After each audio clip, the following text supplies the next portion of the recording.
প্রিয় শিক্ষার্থীরা, আজকে আমি তোমাদের দেখাবো কিভাবে জাতীয় বিশ্ববিদ্যালয়ের সিজিপিএ ব্যয় করতে হয়। তার জন্য প্রথমে গুগলে চলে যেতে হবে। গুগলে এনইউ রেজাল্ট লিখে সার্চ করতে হবে।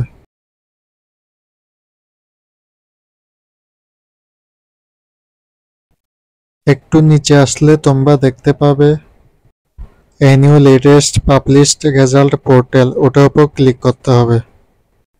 এনইউ অফিসিয়াল ওয়েবসাইটে চলে আসলাম। জুম করে দেখাচ্ছি, এখানে অনার্স অপশনের উপর ক্লিক করতে হবে। এখানে নিচে তোমরা কনসলিডেটেড অপশনটি দেখতে পাচ্ছ, ওটার উপর ক্লিক করতে হবে। এরপর এখানে খালি ঘরগুলো পূরণ করতে হবে। এখানে আমি এক্সাম রোল এবং রেজিস্ট্রেশন নম্বরটি বসিয়ে নিচ্ছি।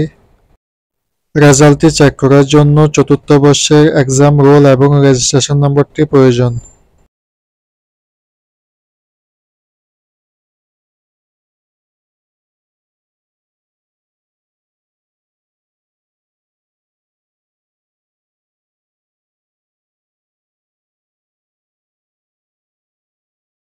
এখানে এক্সাম ইয়ার অপশনে চতুর্থ বর্ষটি 2022 সালে হয়েছিল, সেটি বসিয়ে দেব।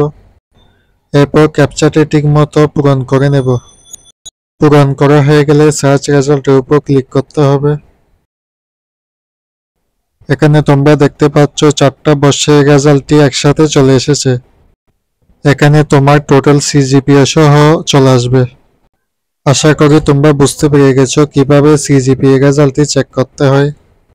আজ পর্যন্ত এইটুকুই।